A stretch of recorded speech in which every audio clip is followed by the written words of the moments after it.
Good afternoon. It's Joyful Hermit. I'm going to continue on with finally getting to the death experience. So I'm taken off to surgery. This was an hour or less than an hour even after a phone call in which my ex-husband got right through to my room and said he hoped I'd die. So I had about 8.5 hours worth of surgery and remember waking up in recovery and looking to my left, or no, to my right, and there sat a nurse, and her tag said, Lovita, good lad. And at first, though, all I saw was the love and then God, love God. But no, I looked again, and it was Lovita, good lad. And she was a lovely woman, and, did her usual, checking my vitals and saying, well, you're here with us. And she said, you're my last patient in the recovery room. And another nurse was there. I didn't see her, but heard her. And she was leaving. And Lovita, good lad, said, go ahead and go. I've got this handled. Last patient. He's going to get ready to send me to my room. Then I don't remember much. I remember coming back a couple of times, and Lovita would have her hand over my mouth, over my face, and she'd be yelling, breathe, breathe. And I try to take a breath, and then I would just go away again. And then I found myself gone. I was going away. I didn't look around me where I was, but I was going at a rapid speed, or it seemed rapid, but floating. It was effortless. And I was going off somewhere, but I was very conscious. The air was clear, and I was breathing, but not with my body. And as I kept going, heading somewhere, I didn't know where, but the thought came to me all of a sudden, I'm dying.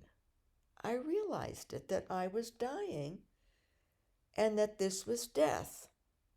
And all of a sudden, all this love and laughter, I could hear laughter and an incredible joy and a love that is indescribable. And I remember I could think, but I thought I was speaking, but everything was effortless. My movement at a speed that was smooth.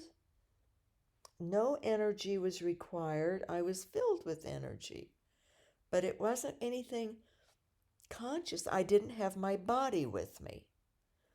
I was breathing, but without movement or without a body. It was automatic.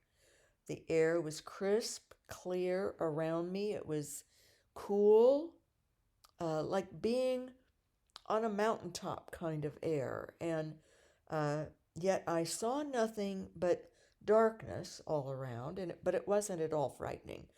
It was wonderful. It was glorious. And I remember my saying, I'm dead. This is so easy. I would repeat, what was anyone afraid of? What's anyone afraid of? And then I said, what was I ever afraid of?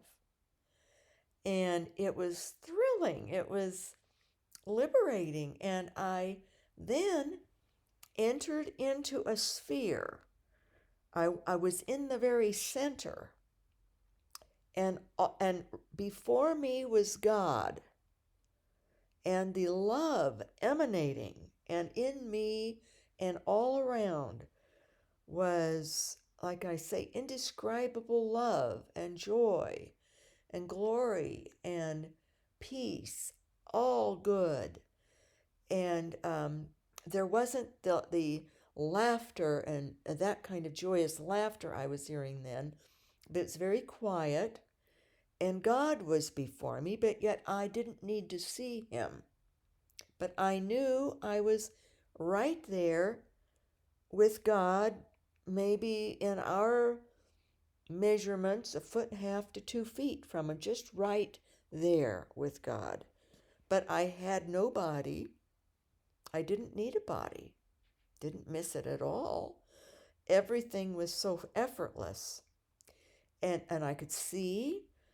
It's what we would have and know as our inner senses. I could hear, see, feel, touch, move, speak, breathe effortlessly and instantaneously. Everything was instantaneous. My movement was instantaneous. And yet I could tell that I was moving toward this, what I didn't see, but when I got there, I knew was a center of a huge sphere. And all around the outer rim was light. But within where I was this darkness that was glorious. It wasn't anything bad. It wasn't frightening. Because I could see so clearly, even in the midst of this darkness with God, like right there with me. And I later realized I didn't need to see an image of God because I was already a believer, a follower, a lover, a servant, and obedient to God. But actually, in my temporal life, I was in a relationship that wasn't good at the time. Um, it wasn't evidently horrible. God didn't condemn me. And it didn't prevent me from being with God. God understood, I suppose. It wasn't that um, it was a male relationship, but it wasn't right. It wasn't for me, but it was what God allowed me at the time. I guess I could put it that way. And I had been seduced in this one also. Seduced and rather duped and taken advantage of. But it was a beneficial learning experience for me. So it wasn't evil, in other words, but it was the other person, though, had preyed upon me and was in a wrong situation, as it turned out. Um, but I wasn't condemned or anything. So that was going on in my other life, in my temporal life, but not in any way that was serious or um, I was going to get married or not. It was some kind of a temporal learning thing that I had to go through, I guess. And I guess I can tell you a little bit more about that. Maybe when I go through my evolution from understanding that I was not going to remarry and that I did not need the male partnership of sexual or emotional relationship in my life, that it was Jesus that I was satisfied with and wanted and needed for all of the rest of my life. So, and forever then. So that was maybe, and I was in a progression to learn that and to accept it of myself, because I, in my mind, had always thought I wanted to remarry a wonderful man who would love me and I would love him in a healthy way, and he'd love my children and my children would have a wonderful male role model. But that wasn't to be.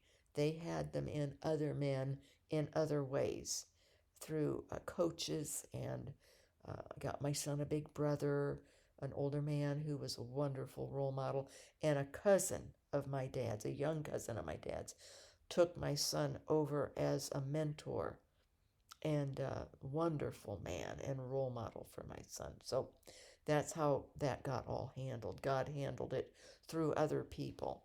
Anyway, there I was before God, and I saw all this light in the peripheral, and I knew with an inner knowing that I was like in an anteroom to heaven, or I suppose it could be hell, but all of this was love and good and joy. I had none whatsoever, any glimpse of anything bad, evil, frightening. It was all love, all good, all joy, all glory.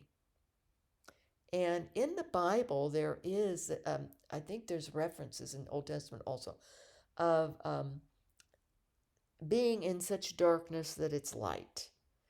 And so, anyway, I was in the center. And God was in the center with me. And He began to communicate with me, thought flashing. And He got right down to business immediately and asked me if I wanted to go on with Him or go back.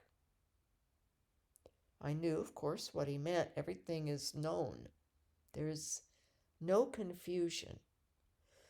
And I immediately said back, "Oh, I want to go on with you. I want to go on with you," very enthusiastically. I have never been in that kind of love or glory or joy, laughter. I realized also everything was with me. My memory, my understanding, my intellect, my will, because He was asking me what I wanted, my emotions, I think I mentioned memories, awareness, all the senses, all the abilities to move, speak, whatever. And to feel. I could feel too. I could feel and sense. And, I wanted to go on. Oh, I didn't think of anything else, but of course, going on with God. It's just, and I knew it was God. There's no introductions, no need to see an image, because I already knew God. I've been a Christian all my life. A lover of God all my life. And or maybe I was born that way. I didn't realize then the word mystic, or that I was, but yes, I was born to love God, and that was evidently preordained for my life to be a mystic. So, but He then showed me my three little children. I saw them off to my right. He showed them, and I think they were at the lake or something. I saw them running on grass. My eldest, my next, and my little boy, 11, 9, and 4. And they were happy and just having a wonderful time. And within, I went, "Oh, my children." That was that a noise, the soundless noise, because everything was soundless but communicated. And, oh, my children, hadn't even thought of anything other than going on with God, and consumed by this joy and glory and love, this love beyond all telling. Then He showed me an image of my ex-husband, just his face. His face was filled with evil anger and red-faced temper, and swollen out with anger and ugliness, hate. And I was like, "Oh no."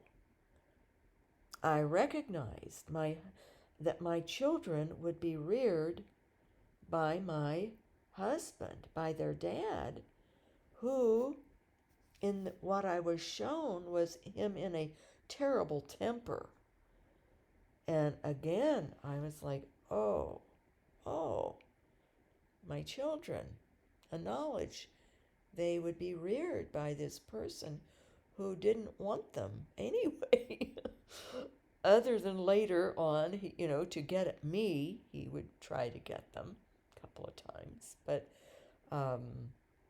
and so God asked me again as I took this in, and I knew deeply what it meant. And He asked me again, "Do you want to go on with me or go back?" I still couldn't say I would go back. I felt terrible. I thought, because I was shown their dad in a terrible face, red and full of anger and temper, and I couldn't say I would go back. As much as I love my children, but he had asked me again, and I knew,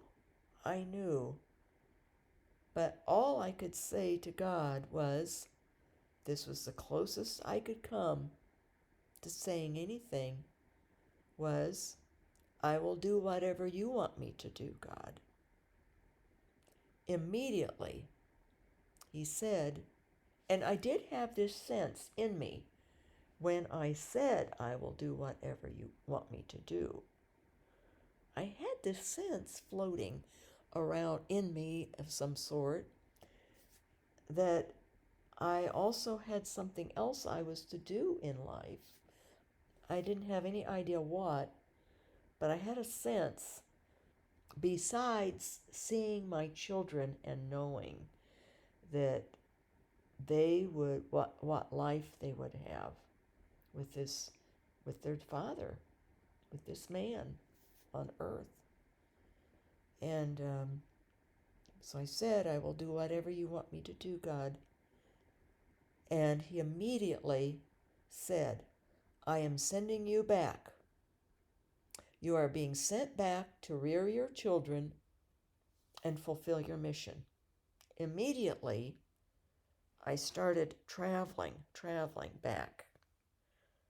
I didn't see where for a while, because I had moved through this big sphere, and I was heading back, down, I could tell, quickly.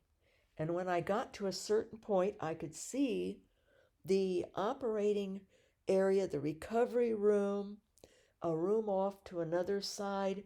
I saw the emergency room off.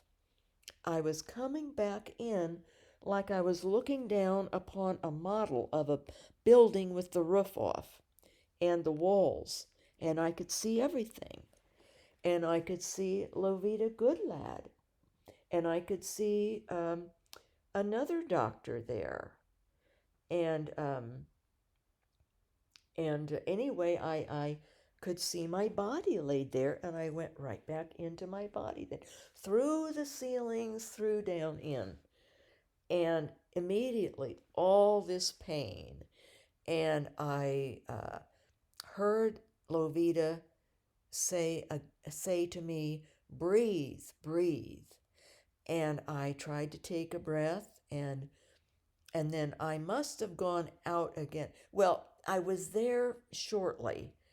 Yes, I was there for a while, and she kept saying, breathe, breathe, you've got to breathe. And and she did say, she says, she's back. And then she had, the other nurse, I think, had left, had checked out. And then she got she'd gone to the emergency room to get this doctor who was in the ER covering. He had also, though, been my anesthesiologist, as it turned out, for the surgery. And he was very young, but he was in the ER then, and she got him in there in this recovery room. And he said that he was that I was having, or I could hear them say, or something, that I was having cardiac arrests. And he felt that he did something to check. I don't know all. Obviously, I was in bad shape. And I continued to have cardiac arrest, so I would be just shortly back in and out, with her then saying, breathe, breathe. I don't know how many times that went on, but I would catch bits and pieces then that he told me he was going to do a transfusion. And he says it's going to be a massive one and a rapid one.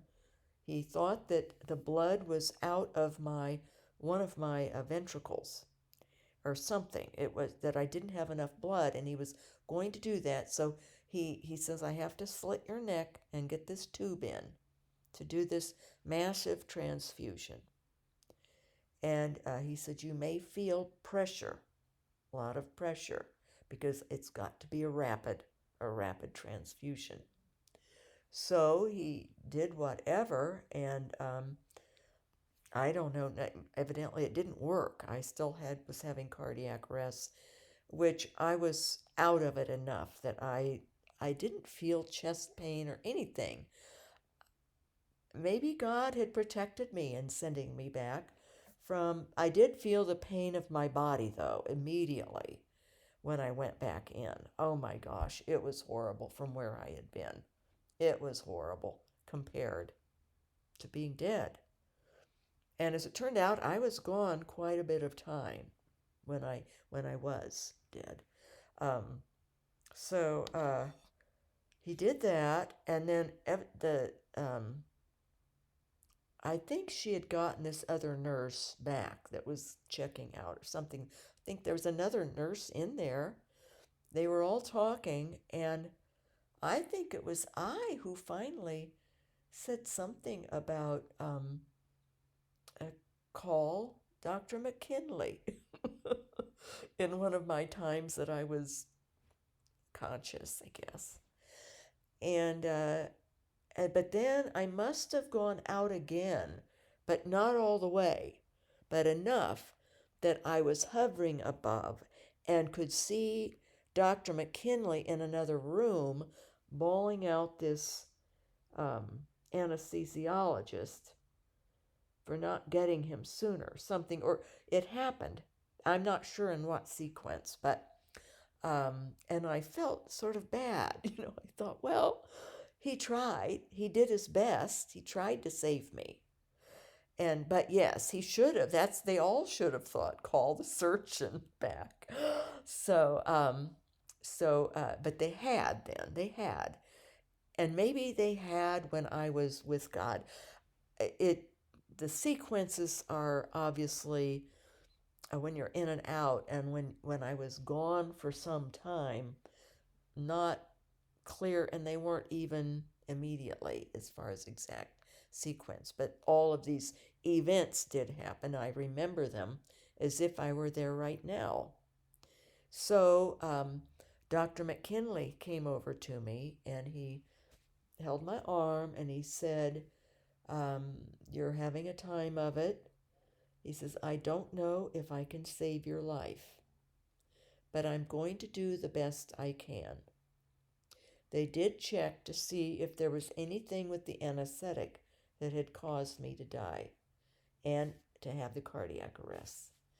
But he said when they called me and I was driving back over, he lived over on the ocean in Dana Point somewhere, and came back to Escondido where I was at Palomar Hospital.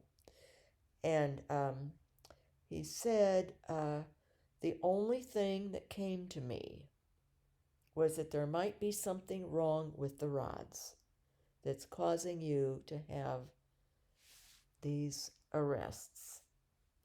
So he says, I'm taking you back into surgery, and I will do my very best to save you. And I'm very sorry. I'm very, very sorry that this has happened. He says, it's a fluke. He says, it's just... So anyway, boom, boom, boom, back into surgery. I was out, or I heard them say, get a call from the lab or something, and I heard him shout, it's not the anesthetic, taking her back in. So back in I went. I think they operated another 7.5 hours. And I then came to horrible, horrible pain. As I was coming to that second time, it would have been maybe 7:30 in the morning. And, I do remember another thing. At one point when I was back in, and it was after I had been sent back, Lovita asked me if there was anyone she should call. And I had a dear friend, Meredith, who had come with me to the hospital with her husband. And she had stayed all through that 8.5 hours of my surgery and was told I had come out of anesthetic, that I was in recovery and she could go home. But I said, call Meredith and tell her to pray for me. Well, as it did turn out, and I didn't know because I'd been in and out, somehow the hospital um, during the night didn't have the capacity where Lovita was in recovery. She did not want to leave me um, to call long distance. And Meredith was in another county. Would have been a long distance call. No cell phones then. So, as it turned out, she hadn't been able to reach Meredith. But Meredith, they did reach her at 6 in the morning, and Meredith and her husband came right to the hospital. I was still in surgery, but they were waiting, and when I came out, and as I came out, I remember how it felt, smelled, and the room, and or wherever I was. I guess recovery again, or maybe Dr. McKinley was there though, and I heard him say, "She's here. She's with us. She's going to make it." Well, that was reassuring. I realized, well, I've made it through. I'm going to live. I knew I was going to live, though, because God sent me back. And even when He had sent me back, and Dr. McKinley was telling me, that he didn't know what was wrong, but he was going to try to save me. He didn't know if he could, but he would do all he could to save me. I remember thinking, no, God sent me back to rear my children and to do this other, something other.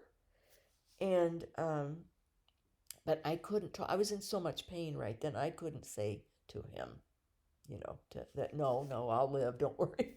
But he obviously had to go. It turned out the rods were distended slightly too much for my spine and caused these massive cardiac arrests, which I did find out from the ambulance drivers who had to drive me home 18 days later, because I had to be flat and in a hospital bed at home for 3 months. So um, they told, I asked them my heart rate or whatever, and they said, oh, for a woman, oh no, a woman wouldn't live through that. No.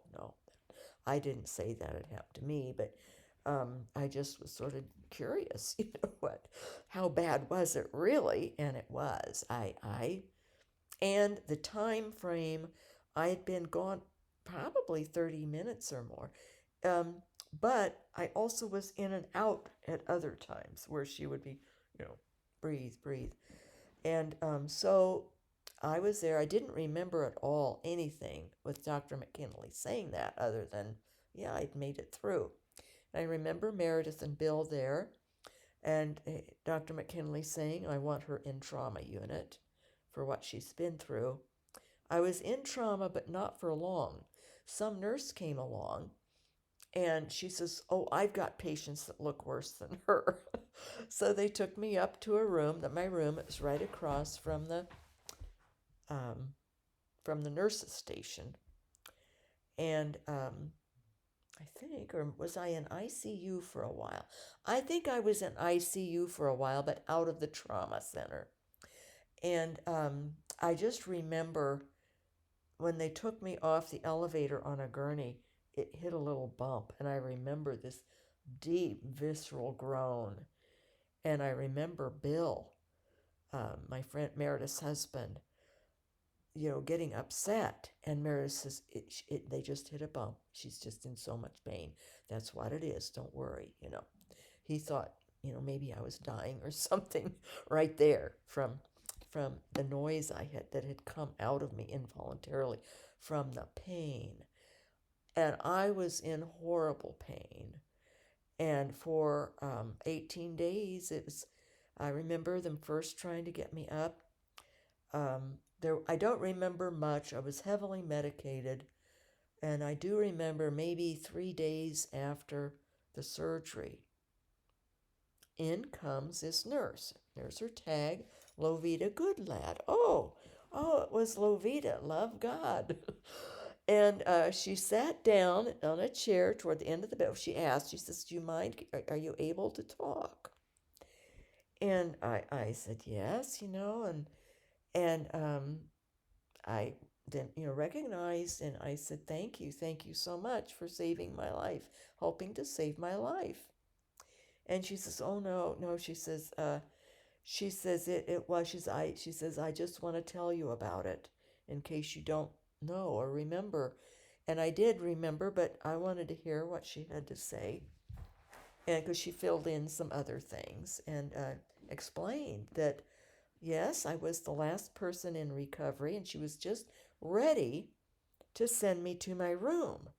And she looked at me and she says, "Well, now, I don't know if you believe in God or not." And I said, "Oh, I do, I do." And she said, "I always have," I said. And she says, "Well, I do too." And she says, "I think it must have been God told me not to send you to your room." So she said, "I waited a little longer and you stopped breathing." And she said, "You kept going in and out." And she said, and she says, the other nurse who had just left, I ran to get her and get her back in, and she stayed with me with you." And she said, then uh, we got the anesthesiologist who was in the ER, and then when he got in, and she explained what all he tried doing, and the blood transfusions, it did turn out he'd used up all the units of blood that Ron and this other friend had given. I think they had 3 units, three different people. He had Ron and maybe 2 others gave blood. And or I think one of them went back the next day and gave again. I think Ron gave twice to make sure I had the 3 that I was supposed to have. And we just assumed that they would go into the blood bank to help other people, but I needed all of them. But it didn't work at all. It wasn't a lack of blood in my ventricle that was causing the cardiac arrests. So, but she told me all that happened, and that the woman then, the other nurse then, when they thought everything was going to be handled with the anesthesiologist doctor there, she checked out and went home. But she came back on her day off the next morning, Lovita said, because she was so concerned what happened to me. She was convinced that I would have died, so she went and looked on the list of those who died in the hospital. She didn't find me. So she found or called Lovita and found out, no, I had miraculously lived. I had come back in. So anyway, that was sort of to me it was all affirmation, but it was also astounding to me that that all this had happened to me, and and how real God was. I was just like, my life changed forever with that death experience, and just being in the presence of God and realizing how easy it is and how beautiful. I remember even when I was dying, I was saying, I'll never be afraid again. And I haven't been. And it's off putting to people if I'm not careful. But anyway, she went on and said what all happened, and getting Dr. McKinley back, and how I'd been gone quite a while. And then she talked about the anesthesiologist, and that he was a young doctor, and that was it all right if he came to see me, because he was very, very worried about what he had done. He really hadn't quite done the right thing, protocol wise. He should have known immediately, call the surgeon back. But I didn't look at it that way. I looked at it that he knew the cardiac arrests and did what he could, thinking, well, and I had died, trying to save me that way, immediately, doing an immediate intervention is what he did. But as it turned out, he had, instead of getting the tube down into my heart, he had put it up into my neck, into my head, and he didn't realize it. He was rushing, and he was young, a new doctor. He wasn't a resident anymore, I don't think, but he was an anesthesiologist, but and had covered in the ER later that day. But so he came. So Lovita and I talked. I didn't say much. I couldn't. I was in so much pain, and they were keeping me very sedated. But at that point, but he did come in, and he was very worried about being sued. His new career. And I looked at him and I said, "You did your best. You tried to save me." And I said, "I'll always be grateful to you for trying." And I said, "You probably learned a lot from all of it." And I said, "I'm not the suing type of person who, if someone had really was trying your best to save me, it wasn't that he was not. So, and God sent me back. I realized about life and death also, that it's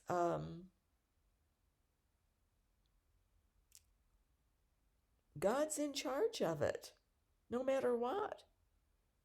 Had I insisted on going on with God, I would have. He would have taken me on, I think. I think he knew, though, what was best for my children, obviously. Even though now, with my children 47, 45, and 40, I think they have thoughts of would have maybe been better to have been reared by our dad, because they have no memory of the awful things he did. I bet they don't remember when they were being kidnapped and the 7-year-old being carried out, screaming and kicking, and the baby and the other daughter hiding, scared to death in that box in the garage. And then what happened to her, whatever it was that happened to her during some visitations. And then she doesn't even remember when she was 13, and they came back from a Christmas visitation when we were in the process of trying to get out of state because of his constant harassment. That was enough, but also God had given me dreams every night for over a year that I was to move. He did not stop. There was not a night missed until the day I put the house on the market. And he didn't even wait for it to go another day. It sold that day in a down market for asking price, minus 500, because the kids and I, for fun, had dug up the front yard and planted flowers. I thought we needed spontaneity and joy in our life.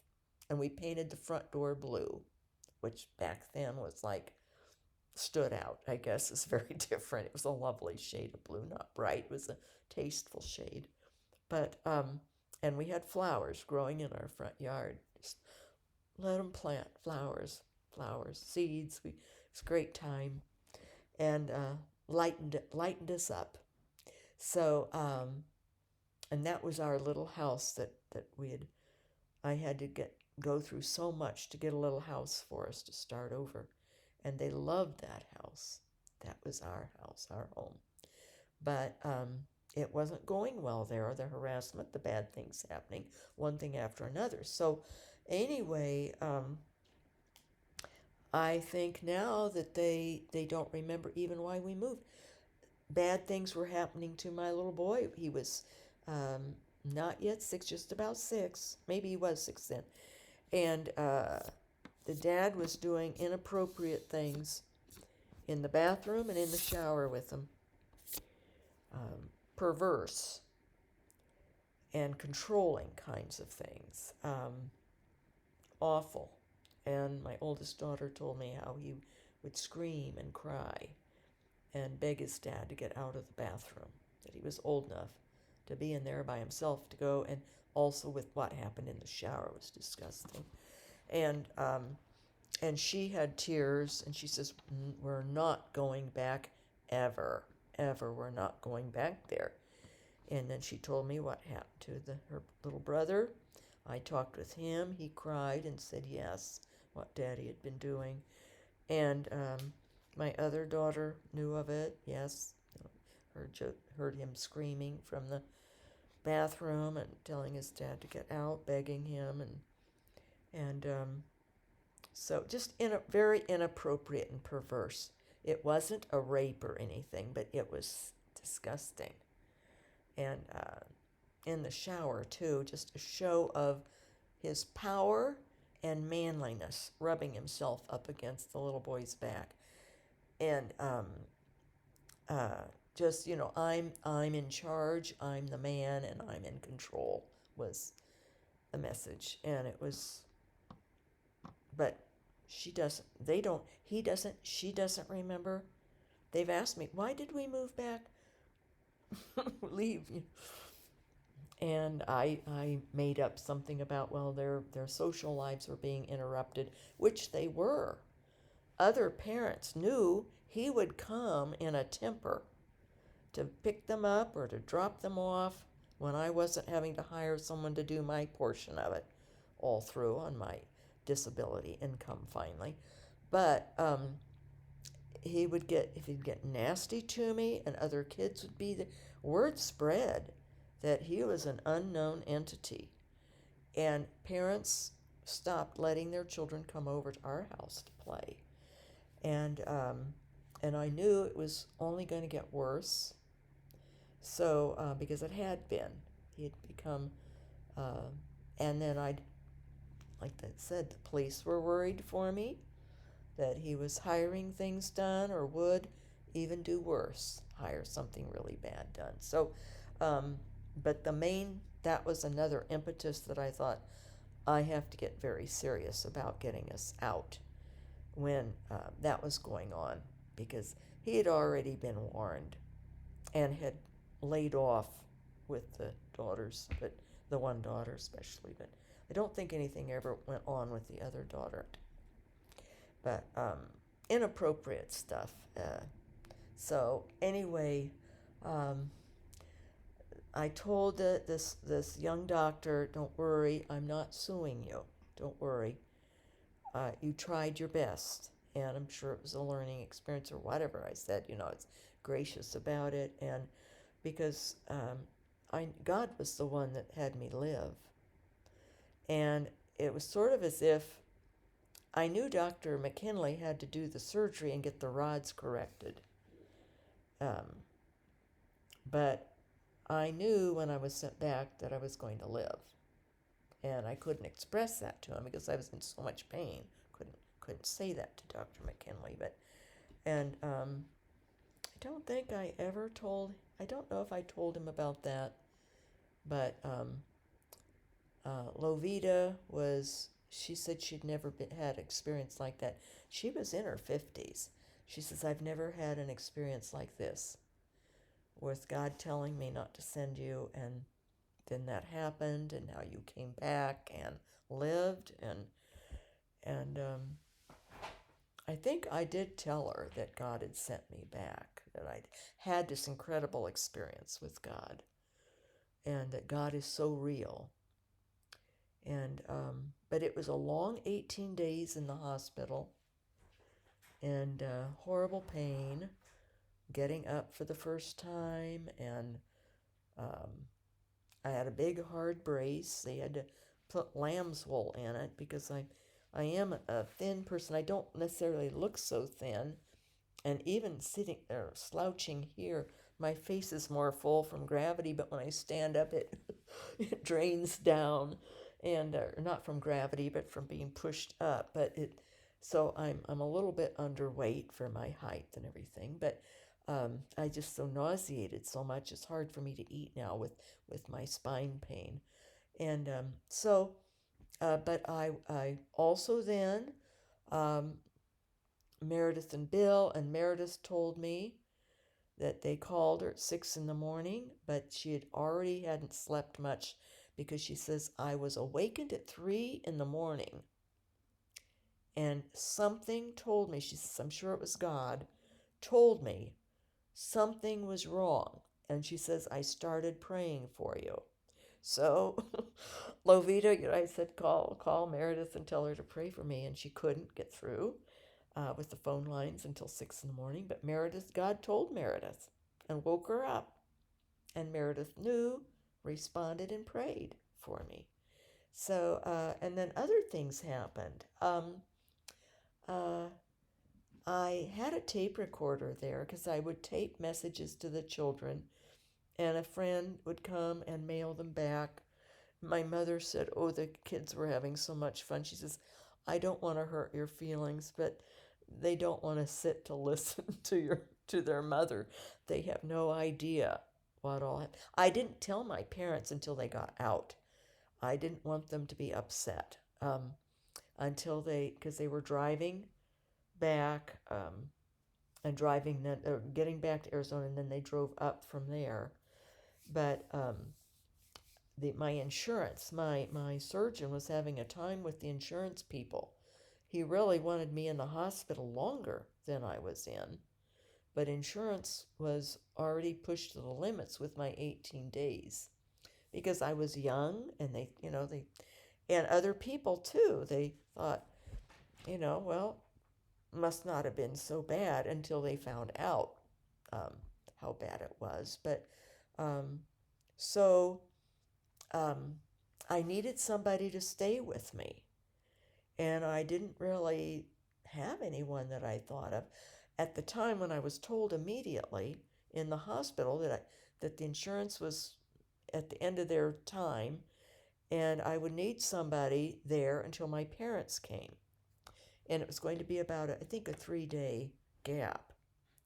My kids had already been flown back because the ex-husband wasn't going to allow them to stay longer. My parents were willing and wanting to drive them across country to have a wonderful trip that they would never have otherwise from me. A trip to see the United States. But no, he wouldn't allow that. They had to be back, and you better hire someone to drive them up because it's your turn. That was when he said that he hoped I'd die. So I did hire someone, a friend who would do that, and got them from the airport and brought them by to see me. And I had all these tubes still in me, even the one that was stuck up in my neck. Dr. McKinley had fits, but he came in, oh, your children. He says, you look like you've been in a cat fight. And I still have scars here. You can't see them, but where he tore off, they had to, put the bandages on twice. And they still had tape on me. And this was maybe 5 days later, because I was just basically there medicated, a zombie. But he took those off, the tape off, and it left some little scratches and stuff that ended up in my old age as scars, little dark areas. I don't care, but um, it's a reminder to me of all that. And then the tube, and got that out, and there were other tubes in me, and he said, I don't want your little children seeing you this bad, but you look bad enough. He says, I'm so sorry. And he also, though, they were worried about my heart, that there was permanent heart damage. And by rights, there should have been, for the amount of cardiac arrests I had and the level of them. So he said he was getting the top cardiologist of the area to come. But he had to wait until I could be even slightly moved. I was otherwise just flat back with pillows under my knees for days. And so this cardiologist, I think his name was Dr. Moore, came, and they had to bring all the equipment into the room to do all these heart tests and scans. And he came in and said, "This is a miracle. You have absolutely no heart damage." They were expecting bad stuff with my heart. No, here I am. Lived through all these other surgeries and horrible pain all this time. But yes, when God wants something of you and sends you back, it happens. So, and I did. I hope God was pleased by my saying, "I will do whatever you want." But I know God knows me, and He knows that I really still sort of wanted to go on with Him because it was so wonderful. But I also felt terrible that I felt that way, that there was even any hesitation in me. I thought, wow, death is so wonderful that I really wasn't just jumping up and down. Oh, yes, send me back, send me back. No. So listen, you're going to love it. You're going to love it. I think, and I don't know how it would be, but I wasn't in a state of perfect grace by any means because I was in an inappropriate situation that I wanted out of. I'd been preyed upon, and God later did forgive me. And I mean, he didn't even forgive me. He told me this was not your fault. This was this person who was awful to do that to you, to involve you like that and prey upon you when you were weak. I was a very weak person and had been through a terrible time. And this man had said he was going to help me become strong. Well, instead he preyed upon me. So anyway, but I still told God how sorry I was and that I should have known better. But God, this was another time in a waking vision I had on an Easter morning. I think the year after the Easter after the surgery that God, and I'd finally gotten rid of this guy. Thank God. I prayed and prayed for God to get him away, get him out of the area. But and he was in trouble with others too. He got in trouble. But so anyway, that got home. But I was found out that I needed to have somebody there with me, and I thought, oh my gosh, who do I get? And this one woman probably would have, but she was having a situation with her own husband then, or maybe something was going on in her life, and I hesitated to ask her. And she had already, picked up the children and gotten them to me and then taken them on. And that friend and others would come see me. Meredith would come back, visit with me because I was a long time there. And of course, the pain was so bad, that was part of it. It was just a long haul with that surgery. So, and ironically, though, these other women from the church I was going to didn't come, my age range women. They didn't really much like me. I was their first and only divorcee for a while, and they all thought that I was after their boring husbands. I shouldn't say boring, not all were, but they were. And I think the doctor's wife in particular, but I idolized him. I would never have had any involvement, and he was the holiest, and he was sort of, though, maybe like a soulmate brother to me or something. He admired me, I admired him, but what I liked to observe was he and his wife and their beautiful 4 children. I think she probably mistook that. I loved observing their family because it was how a father and a husband should be. And I praise God for that example even now. And he died I think it was 3 years ago this past August, of cancer, unexpectedly, in a fast cancer. I think he was maybe 75 or 74, not all that old, per my perspective now. But yes, but they came at the very last day and had seen the signs up, and they thought maybe I had died, because they did hear that I had had a rough time and had died in recovery and stuff. So they did finally come, which I thought was big of them, because um, I suppose I could see from their perspective that I was sort of a threat, maybe, and then I did have a very good friend who had to stop the friendship because her husband did become infatuated with me. She knew that I wasn't at all doing anything or interested in him. I would never do with any married person or anything be involved like that. And I wish the doctor's wife would have realized that. And I probably should have had the courage to say what my um, observing and idolizing was. It was, what a wonderful example of a husband and a father, you know. And yes, if God had brought me someone like that for me, who was available, a widower or something, that would have been different. But God never did, and I know now why he never did.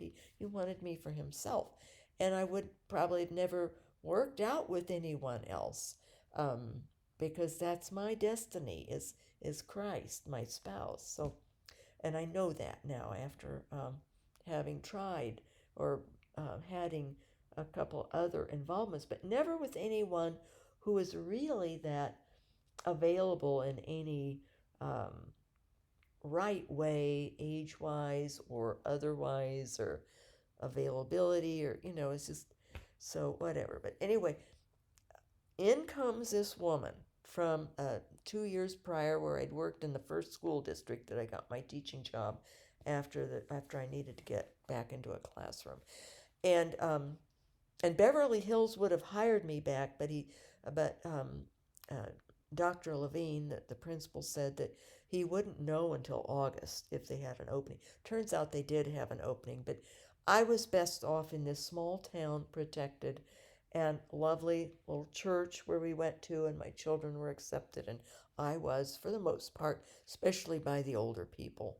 The older people were my friends, and for the most part, and the doctor was like a person who um, had such stature in the church, also as an elder, that I had this kind of an okay then by others, that, well, he approves of her, he admires her or respects her and his family, and the wife did do a beautiful job of including us, inviting us over, or I'd invite them over for dinner or something. But I think she struggled with that, with thinking that I was in a wrong kind of thought, or whatever, felt threatened. I think she felt threatened by me at times, so whatever. Um, but here comes this teacher from the first year. I don't know, I forget how she found out that I was in the hospital.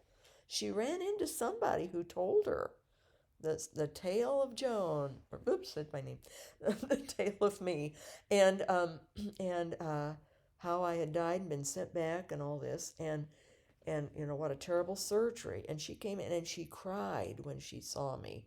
I did look bad, but she was the loveliest person, Pat. And I think a nurse or something came in and said, "Well, have you thought of anyone that could?" She's, "I'll stay with you. I'll stay with you." So she came home, followed the ambulance, stayed for 3 days, slept on the sofa right by me, and this other woman and her husband, the ones who had done so much for me before the surgery, had the hospital bed all set up. They'd even come in. I had started to take down some old wallpaper. I was going to put up new wallpaper or something in the house. I was always fixing up places, and they had worked on that, even though it was an inch by inch process. They invited a bunch of friends and had a wallpaper picking party while I was in the hospital to try to make it look nicer for me when I got back, and got the hospital bed all there and set up, and then Pat was there with me, and then my parents arrived, and then I told them what had happened, and they really didn't. I mean, they were glad, but they didn't show anything. Right at that point in time, we were all so geared that I was going to get better. That was the only thought. But it was a lot worse, obviously, than what we were told or what we thought at first it was going to be as far as my recovery. I think it was 8 weeks, and then I could start sitting 5 minutes an hour. Maybe before that, 6 weeks, it might have been 5 minutes every 3 hours. I could try sitting in a wood chair, straight chair. So it was a very slow process. They ended up staying with me for 3 months, and it got to the point where I needed them to go, or I knew I would become so dependent. And later, and my mother reacted. She was very unhappy about that. Because I asked them to leave then, finally, in November. And I felt terrible doing it. But I knew that I needed to get to push myself more. And and I was losing my I don't know. It was time. I guess it was I knew it was time. And but it turned out that social services brought had a young I could hire a young woman to come and help. So that turned out great, free.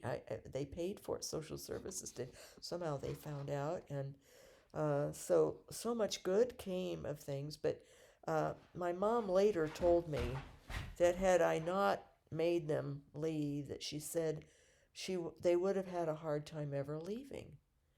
And it was getting her down. She became depressed over it because it was becoming obvious. I kept having to say, no, I need more leave of absence from going back.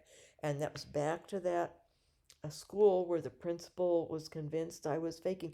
Even after that surgery, he wouldn't believe his secretary oh, well, she just wanted the surgery. What people believe and think is outrageous at times, but that's humans. That's the world we live in, and we accept and we pray for them, and we don't hold it against. That's the kind of love that we have to strive to have, that God would have. But I would have been going back in under duress because he had put me on probation for having missed so many days. And for medical reasons, it was legit. But he found out the year before I had missed because there was so much turmoil in my life of awful things happening, and getting the house ransacked and trying to find another place to live and all that. So, and I had taken a different exam that year, but that district really wanted me to stay with them, and he said there'll be a principalship, administrative position for you before long. If you just come back another year. But I made more money in the district I went to, and at that time I needed money. I needed money for the children, to pay the mortgage and all of that. So that was we went on like that, and month after month, and finally, I think it was maybe by November, after my parents were not with me, but back in there where they lived, and that he told me that I was permanently disabled. He had me. He says, he wanted me to see a psychiatrist. I said, Dr. H had been coming to the house, doing all kinds of hypnotherapy, clinical hypnotherapy, anything to help with pain management, biofeedback machine, visualization. He taught me any way he knew, and he knew a lot on trying to manage pain there in my hospital bed in the little family room of our tiny house.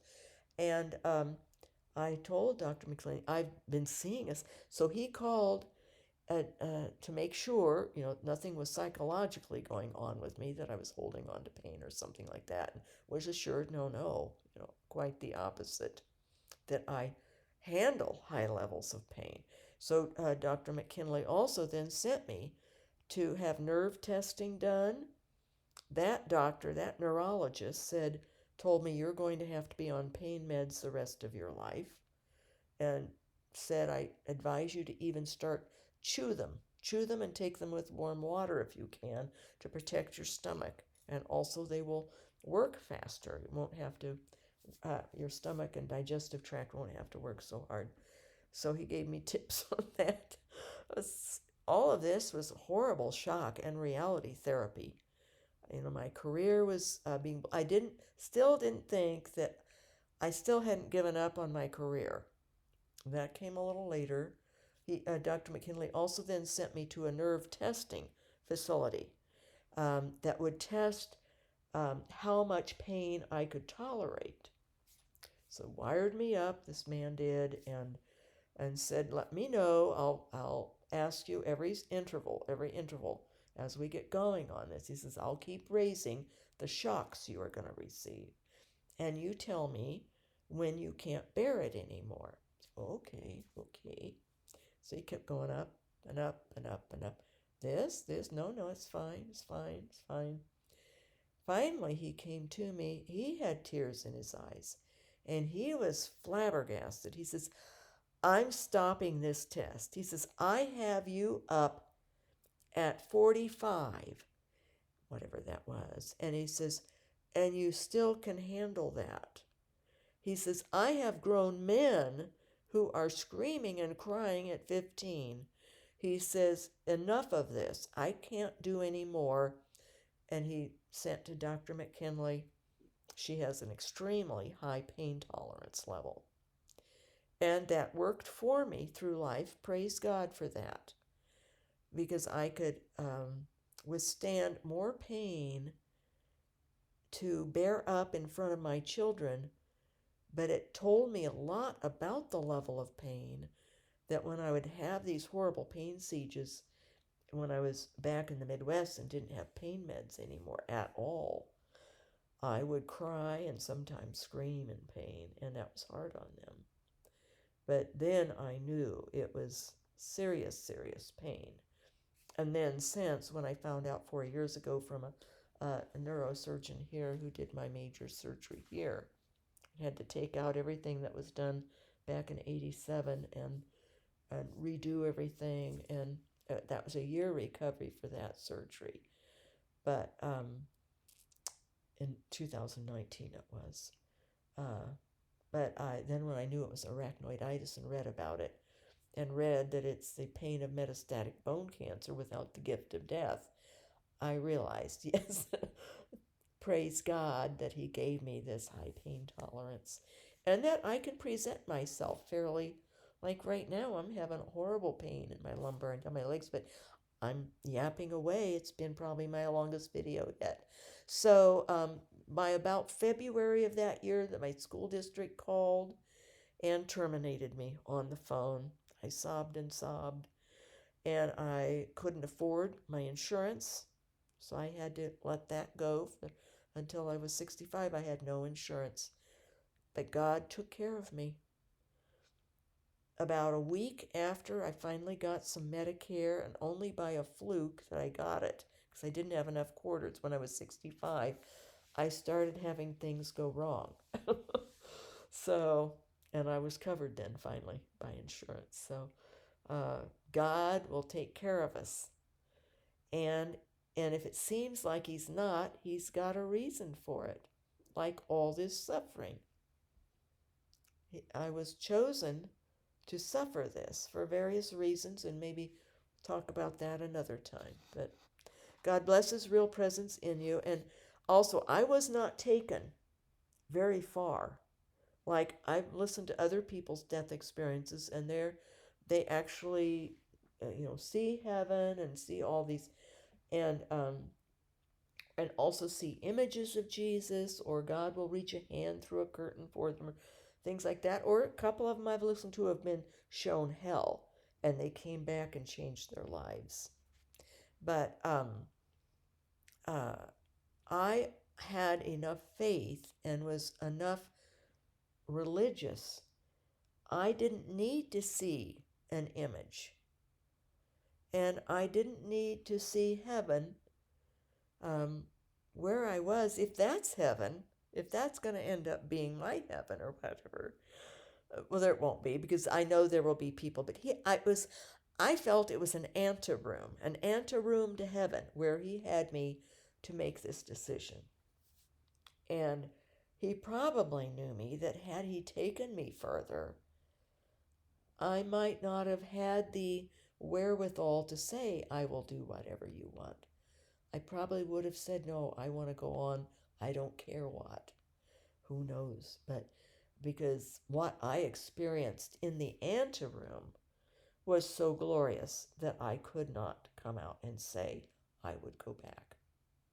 Even though I knew, and it did tear my heart to see my children, and then to see that face of what has turned out to be, as Dr. H, a couple weeks ago, we were talking on the phone, and he was remembering back meeting him, and that time that they had to, give him the riot act and threaten him. He had to straighten it up, or his career would be toast. And he said, even given all that has transpired, sheer evil can get into people, but they can be functional and even seem like one of my kids. Well, he's so successful. They can't see it. And that's when we sometime will talk about the devil and the times I've had experiences with the devil. The devil can manifest in any way, and can even come as Jesus, image himself as Jesus.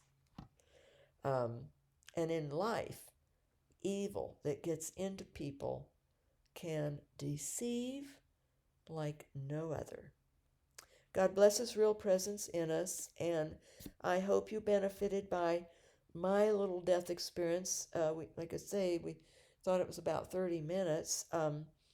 What they put, though, in the records was they didn't even put down the cardiac arrest. They wrote it as arrhythmia.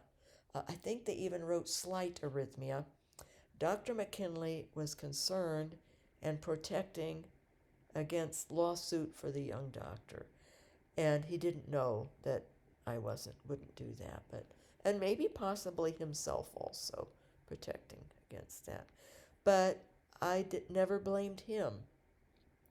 How would he know? It was a fluke. Those rods were a fluke. It was all meant. My life is meant as it is. All this suffering was for a reason. I'm a victim soul. God ordained that from way back, probably before my soul was put in my little cell, and the two cells that joined together in my mother's womb, the sperm and the egg. It's just how it is. And just pray for an expansive view. Most of you already do, of God and of life and of death. And as Noah wrote in some comments in the last video, or the video before last, very adroitly and adeptly, of miracles are both and. Miracle is the birth, and miracle is the death. It's all miracle, except evil. Evil is not miracle. So, okay, let us love as God loves, love to learn to love as God loves. Sorry these are so long. I just go off. There's just so much that is so real. And we did make a poster. I had my one daughter print out on our little old-fashioned type of computer, old-fashioned for now, and a little old printer, a big banner that we hung in the family room wall, because Dr. H had asked me, he wanted to inspire me to keep going despite all that was happening to me and all the pain I was in. And I think he realized that I wasn't going to be going back to work ever again. But he wanted me to think, what is your purpose in life? What's your purpose? Immediately he said, no, no, no. No, wait, take time. Take a couple of days to think through. What is your purpose? I said, but I know it. I know what it is. You do? He said, yes, it's to glorify God. So that's what I had the at the time, the 9-year-old print out for me. And she hung it up, taped it up on the wall. It was fun, colored it and everything. I think I still have it in my file cabinet. Um, our purpose is to glorify God. And of course, Dr. H thought something more temporal, more tangible. That was where he was in thought. Um, but I was after that death experience. That did tweak me in a big, huge way. I will say. Okay, I'll stop here.